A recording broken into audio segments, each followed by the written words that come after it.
हिंदू मुतासब है वो हमेशा दिखाएगा बायां और मारेगा दायां, दायां दिखाएगा बायां मारेगा। कोर्ट भी हिंदुस्तान का है और उसके जज भी हिंदुस्तानी है, तो उन्होंने अपने हक में ही फैसला देना था। मोदी साहब ने इस पे स्टेटमेंट दी उन्होंने कि उम्मीद की एक नई किरण आई है, अच्छा मुस्तकबिल है, यूनाइटेड भारत जो है यूनाइटेड इंडिया के लिए बहुत अच्छा हुआ है। फारूक अब्दुल्ला साहब ने कहा है कि हमारी कोशिश जारी रहेगी, बीजेपी को यहां तक पहुंचने के लिए कितने साल लगे हैं, हम भी उतने साल अपनी जद्दोजहद जारी रखेंगे। 370 का आर्टिकल हटा के हिंदुस्तान ने कहा कि भाई कोई भी जाकर अपनी जमीन खरीद सकता है कश्मीर के अंदर। कैसे देखते हैं, क्या सही हुआ या नहीं हुआ? नहीं, सही हुआ।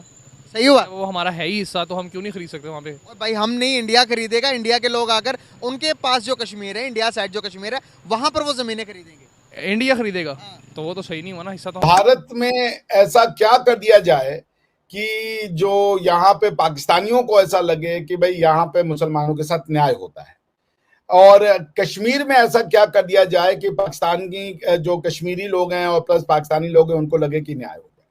कश्मीर से ज्यादा आपको दुबई की प्रॉपर्टी की परेशानी ज्यादा है, तो मैं आपको क्या बताऊंगा आपके ऑप्शन क्या है, और सारी दुनिया को पता चल चुका है। बल्कि मेरा उस वक्त हंसी निकली जब आपने कहा कि मोदी साहब ने ट्वीट उर्दू में की है। आप ये सोचें कि किसी ने उनको बताया होगा कि ऐसा मुल्क है जहां इंग्लिश किसी को नहीं आती, मजबूरन डॉक्टर साहब ऐसी भी बात नहीं है, सारे आप खुद ही तो कहते हैं। क्यों उर्दू में ट्वीट की उन्होंने, मतलब क्यों की? आप मुझे ये बताएं, आपके जितने ऑक्सफोर्ड और हार्वर्ड ग्रेजुएट आपके जो सारे लीडर हैं, वो क्यों कंपेल्ड हैं to tweet in Urdu language when they are communicating with the general message? क्या वजह है?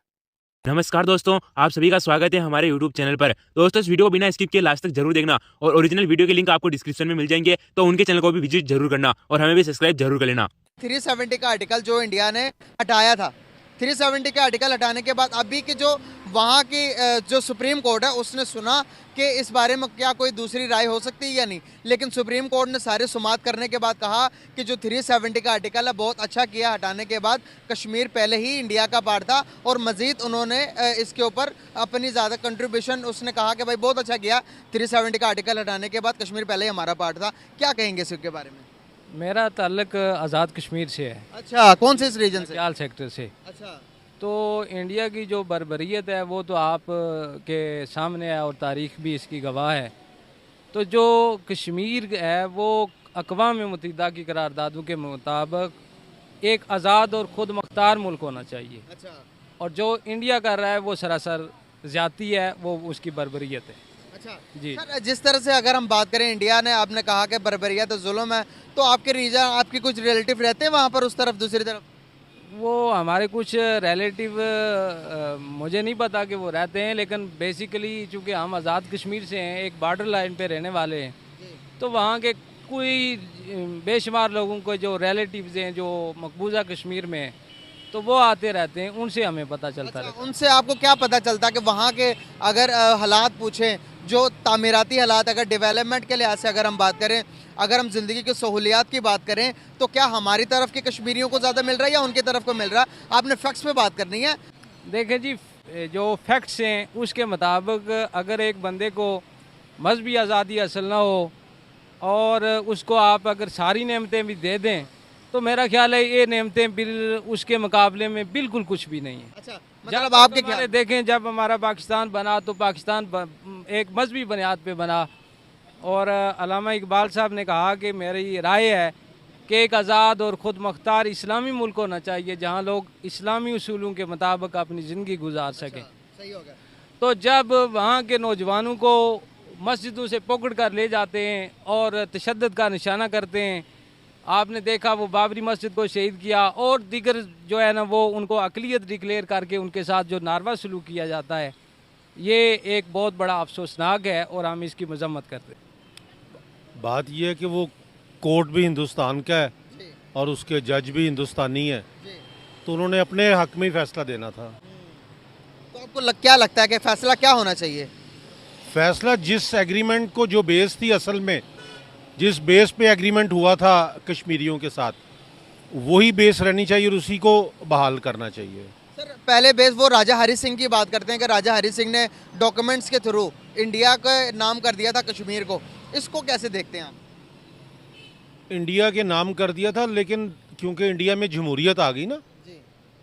तो किसी एक शख्स के लिए तो इतने लाखों इंसान जो हैं किसी एक शख्स की मलकियत तो नहीं है। तो जो लोग जहाँ रह रहे होते हैं, जिस ज़मीन पे रह रहे होते हैं, उनका राइट सबसे पहले होता है। और इसी को डेमोक्रेसी कहते हैं कि उनकी मर्ज़ी ली जाए कि वो क्या चाहते हैं। तो उन्होंने तो कई बार ये कह दिया कि हम पाकिस्तान के साथ मिलना चाहते हैं। बिल्कुल सही। ठीक है, हमें पाकिस्तान का हिस्सा बनाया जाए। जी। लेकिन भारत क्योंकि ताकत में ज़्यादा है, फ़ौज में ज़्यादा है, वसाइल में ज़्यादा है, तो उसने ज़बरदस्ती उसके ऊपर जो है वो काबिज़ हुआ है। एक आप ईमानदारी से बात बताइएगा, जो मौजूदा हमारे सिचुएशन चल रहे मुल्क के, हमारे जो यहाँ पर हर चीज़ के आप अगर बात करेंगे, किसी भी सेक्टर की बात कर लें, अनस्टेबिलिटी है, अनसर्टेनिटी है, और दूसरी तरफ इंडिया की देखेंगे वहाँ पर डेवलपमेंट है, वहाँ पर $14 बिलियन की इन्वेस्टमेंट कर रहा है वो कश्मीर के अंदर। वो सारी फैसिलिटीज़ को छोड़कर वो अब भी चाहेंगे कि पाकिस्तान का पार्ट बने। यहाँ से हमारे नौजवान मुल्क छोड़कर बाहर जा रहे हैं, और जिसका हाथ नहीं लग रहा, जिसमें इतनी कैपेबिलिटी है कि वो बाहर जाकर ज़िंदगी बसर कर सकता है, वो मुल्क छोड़कर जा रहा है। तो क्या इन सिचुएशन के अंदर क्या वो हमारे पास आएंगे? ये टॉपिक एक डिफरेंट है। जी। इस टॉपिक को आप उसके साथ जोड़ नहीं सकते, अच्छा। इसलिए कि अगर आप किसी जगह पे ज़हनी तौर पे पुरसुकून है, तो आपके पास वहाँ पे खाने को 2 वक्त की बजाय 1 वक्त की रोटी है, तो आप फिर भी खुश रह सकते हैं। हिंदुस्तान का मुसलमान और हिंदुस्तान का हिंदू, क्या ये दो अलग अलग कौमें हैं? क्या आज भी इस बात को माना जाएगा? इस बात का क्या सबूत है कि, या ऐसे कह ले कि कोई कौम कैसे बनती है? आज तक पाकिस्तान इसी समस्या से जूझ रहा है। कौम बनाने के लिए उन्होंने एग्जिस्टिंग कौमों को डिस्ट्रॉय कर दिया। पंजाबी एक बनी बनाई कौम थी, नेचुरल कौम थी, नेचुरल नेशन था, जो कि over the period of time बना हुआ था। उनकी अपनी भाषा था, उनका अपना खान पान था, उनका अपना रहन सहन थे, उनके अपने ट्रेडिशन थे। लेकिन उन पंजाबियों को पाकिस्तानी मुसलमान बनाने के लिए और एक अलग कौम बनाने के लिए आपने पंजाबी भाषा पे बैन लगा दिया, पंजाबी कल्चर पे बैन लगा दिया, पंजाबी जो उनके सेलिब्रेशंस हैं, उनके त्योहार हैं, उस पे बैन लगा दिया। उसके बाद आपने कहा कि पंजाबी तो हो, लेकिन पाकिस्तानी बनना है तो पहले उर्दू बोलो। क्या पंजाबी बोलते हुए आदमी पाकिस्तानी नहीं बन सकता था?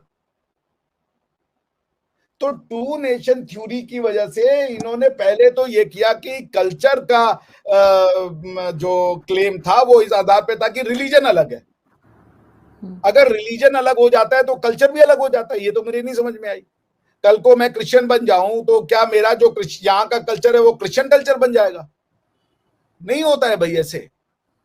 तो ये जो टू नेशन थ्योरी को आपके यहाँ पे लोग समझ नहीं रहे, वो अभी भी जी रहे हैं, उसको अभी आर्ग्यू किए जा रहे हैं कि हमने आपसे रास्ता अलग कर लिया। आपने हमसे रास्ता तो अलग कर लिया था, पर किया क्या उससे? Have you become Islamic country? ये तो बता देना।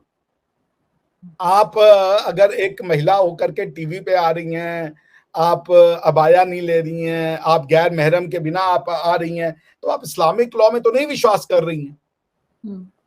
ट्रू।